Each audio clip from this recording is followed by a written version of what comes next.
आप देखो, हम सब जीवन में एक कॉमन समस्या है, उससे हर इंसान फेस करता है, गुजरता है। और लाइफ का सबसे चैलेंजिंग सिचुएशन यही होता है, वो होता है डिसीजन लेना। हम सब एक सामाजिक इंसान है, सामाजिक प्राणी है, और लाइफ में आए दिन हमारे सामने तरह तरह के सिचुएशन आते हैं। दुख, दर्द, कष्ट, कलेश, संताप, परेशानी आते रहते हैं। और सबसे जो मुश्किल का काम होता है, इस समय हमें क्या डिसीजन लेना है। और ज़्यादातर लोग 90% लोग क्या करते हैं, डिसीजन लेने से हमेशा कतराते हैं, भागते हैं। मतलब वो समझ ही नहीं पाते हैं कि अभी इस परिस्थिति में हम क्या डिसीजन लें। कहीं न कहीं मन में उनके अंदर एक कुंठा की भावना घर किए रहती है, या मन के जो नकारात्मक थॉट्स इतने ज़्यादा तेज़ गति से दौड़ते भागते रहते हैं कि उनका मनोबल जो होता है ना, गिरता रहता है, आत्मबल गिरता रहता है। और ऐसे समय में वो जाके क्या करते हैं, परिवार के वाहियात, बेकार, अवसरवादी, निकृष्ट, लो, सल्क, स्वार्थी प्रवृत्ति के जो लोग होते हैं, उनसे बात करना शुरू करते हैं। और उनसे राय सलाह एडवाइस लेना शुरू करते हैं कि मेरे पास ये सब परिस्थिति है, परेशानी है, हमारा डिसीजन क्या होना चाहिए। मुझे बड़ा ही आश्चर्य लगता है कि आप अपने लाइफ का कंट्रोल, रिमोट कंट्रोल, अपने जीवन की जो चाबी है, की है, खुशियों की चाबी, वो दूसरे के हाथ में क्यों सौंप रहे हो। आप दूसरे से क्यों इतनी उम्मीद लगाए बैठे हो कि दूसरा आपके लाइफ का डिसीजन लेगा। कहीं न कहीं आपका अंतर मन कमज़ोर है, या यूँ बोलो कि आपको अपने आप के ऊपर विश्वास नहीं, कृष्ण के ऊपर विश्वास नहीं, माँ दुर्गा के ऊपर विश्वास नहीं है कि आप परिवार के जो निकृष्ट, स्वार्थी, अवसरवादी, दोगले या डबल स्टैंडर्ड लोग होते हैं, जो करते कुछ है, बोलते कुछ है, सोचते कुछ है, उनके राय सलाह पे आपको जीने की आदत पड़ गई है, कि उनके हाथों में आप सारी जिम्मेवारी सौंप रहे हो कि आप मेरे लाइफ का डिसीजन लो, आप मुझे बताओ। देखो, एडवाइस लेना चाहिए, अगर किसी मुसीबत में, परिस्थिति, परेशानी में हो, आप एडवाइस लो।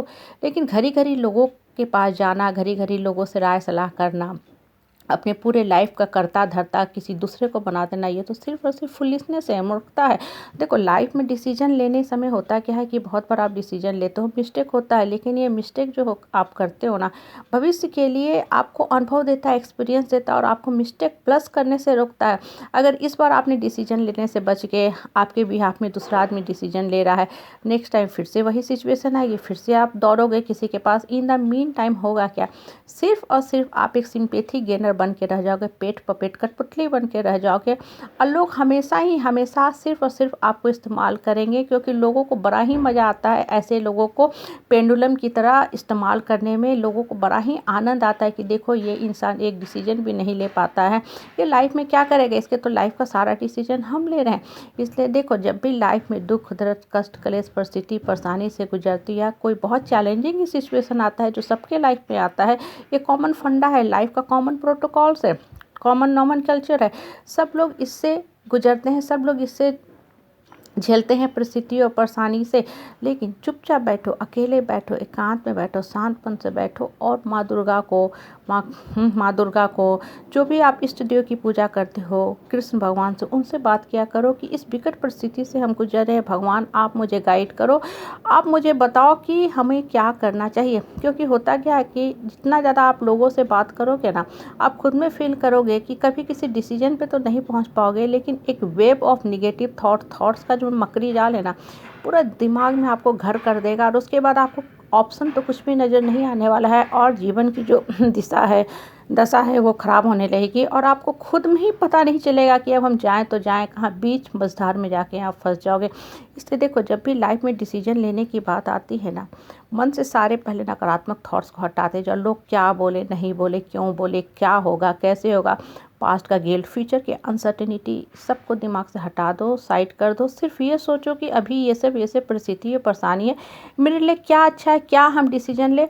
और जब आप शांत मन से सोचना शुरू करोगे ना, जब नकारात्मक थॉट्स हट जाएंगे, लोगों की बेकार की बातें दिमाग से खाली हो जाएंगी, तब आप खुद देखोगे कि कृष्ण आपके मन और आत्मा में बैठ कर आपको गाइड कर रहे हैं। और उस समय जो डिसीजन लोगे ना, वही लाइफ का सबसे सही डिसीजन होता है। और एक चीज़ हमेशा ध्यान रखा करो, जब भी आप डिसीजन लेते हो ना, मन और आत्मा की आवाज़ सुनते हो। परिवार में 10 नहीं 100, पूरा समाज आपके खिलाफ हो जाएगा, लेकिन यही डिसीजन जब आपको लाइफ में बेनिफैक्टर बनाएगा, आपको प्रॉफिट देने लगेगा, आपके लिए लाभदायक सिद्ध होने लगेगा, यही परिवार के लोग पिछलग्गू बन के फिर से आपसे सटना शुरू हो जाएंगे, आपका इस्तेमाल करने के लिए। कहने का मतलब क्या होता है कि परिवार में जो निकली, स्वार्थी, लोभी, कपटी किस्म के लोग होते हैं ना, उनसे डिस्टेंस और स्पेस रख के अपने लाइफ का कर्ता धर्ता खुद बना करो, लाइफ का क्रिएटर डायरेक्टर खुद बना करो, लाइफ का पूरा कंट्रोल अपने हाथ में रखा करो, और फिर डिसीजन लिया करो। देखना डिसीजन आपका कैसे फ्रूटफुल साबित